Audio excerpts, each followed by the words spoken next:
নমস্কার বন্ধুরা, আমার বঙ্গগৃহিণী চ্যানেলে তোমাদের প্রত্যেককে ওয়েলকাম। আশা করছি সকলেই ভালো আছো, আমিও ভালো আছি।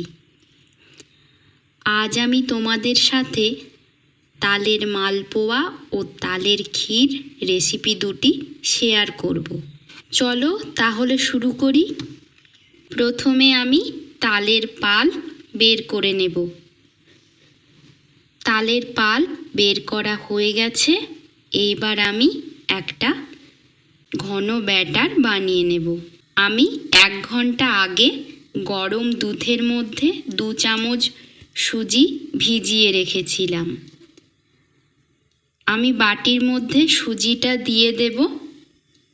ওর মধ্যে 1 চামচ তালের পাল্প। তালের পাল্প আমি এখানে অল্প নিয়েছি, তোমরা চাইলে আরও একটু দিতে পারো। এরপর 2 চামচ ময়দা দিয়ে দিলাম। একটা এলাচ হাতে করে ভেঙে দিয়ে দিলাম। 3 চামচ চিনি, অল্প একটু নারকেল কোড়া দিয়ে আমি এটাকে ভালো করে শুকনোভাবে সমস্ত উপকরণগুলো মিক্সড করে নেব। এরপর যে বাটিটার মধ্যে সুজি ভিজিয়ে রেখেছিলাম ওর মধ্যে অল্প একটু জল দিয়ে আমি 10 মিনিট মতো এটা ফাটিয়ে নেব।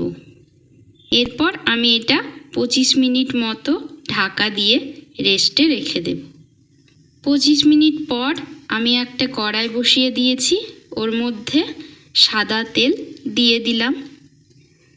তেলটা হালকা গরম করে নেব। দেখো ব্যাটারের থিকনেসটা ঠিক এরকম থাকবে। একটা হাতা দিয়ে একটা একটা করে তেলের মধ্যে দিয়ে ভেজে নেব। দেওয়ার সঙ্গে সঙ্গে দেখো কেমন ফুলে উঠেছে লুচির মতো। এইভাবে আমি সব কটা মালপোয়া ভেজে নেব।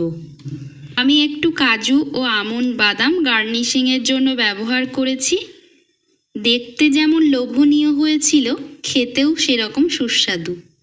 তাহলে মালপোয়া আমার তৈরি হয়ে গেল। এবার চলো তালের ক্ষীর আমি কিভাবে বানিয়েছি তোমাদের সাথে শেয়ার করি। প্রথমে আমি কড়াইয়ের মধ্যে 3টে এলাচ একটু ড্রাই রোস্ট করে নেব। এবার আমি তালের পাল্পটা দিয়ে একটু নাড়িয়ে চাড়িয়ে গরম করে নেব।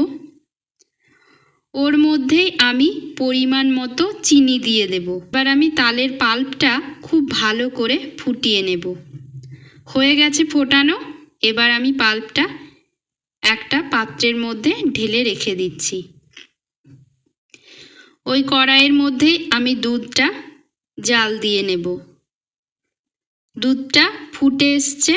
এবার আমি ওর মধ্যে একটা তেজপাতা, একটা এলাচ, কয়েকটা কাজু কিশমিশ, একটু নারকেল কোড়া দিয়ে ভালো করে ফুটিয়ে নেব। দুধটা অনেকটা কমে এসেছে। একটু ফুটিয়ে দুধটা আমি ঘন করে নেব। ওর মধ্যে আমি তালের পাল্পটা দিয়ে দেব। দুধের সাথে খুব ভালো করে মিশিয়ে নেব। আমি ওর মধ্যে 1 চামচ মতো পাউডার আমুল দুধ দিয়ে ফুটিয়ে নেব।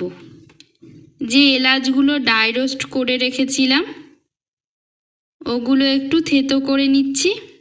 এলাচগুলো দিয়ে আরও একটু ফুটিয়ে নেব। তাহলে তৈরি হয়ে গেল তালের ক্ষীর। এবার আমি প্লেটের মধ্যে ঢেলে রেখে দেব। এবার ওপর থেকে একটু নারকেল কোড়া, 2টো আমন্ড ও 2টো কাজু বাদাম দিয়ে সাজিয়ে নেব প্লেটটা।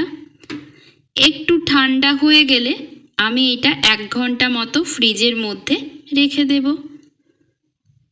তাহলেই এবার তালের ক্ষীর পরিবেশনের জন্য রেডি। বন্ধুরা, তোমাদের রেসিপি দুটি কেমন লাগলো জানিও আমাকে কমেন্ট করে। তোমরা যদি অন্য কোনোভাবে বানিয়ে থাকো আমার সাথে শেয়ার করো। আমি যে পদ্ধতিতে বানালাম সেটা কেমন লাগলো আর কে কে এইভাবে বানালে জানাতে ভুলো না। ভিডিওটা যদি ভালো লাগে তো একটা লাইক করে দিও আর আমার বঙ্গগৃহিণী চ্যানেলকে সাবস্ক্রাইব করে দিও। প্রচুর প্রচুর শেয়ার করো, কমেন্ট করো। তোমাদের ভালোবাসায় আমি যেন অনেকটা পথ এগিয়ে যেতে পারি। সকলে পাশে থেকো। আজ এই পর্যন্তই, আবার আসবো অন্য একদিন নতুন কোনো রেসিপি নিয়ে। সকলে ভালো থাকবে। বাই।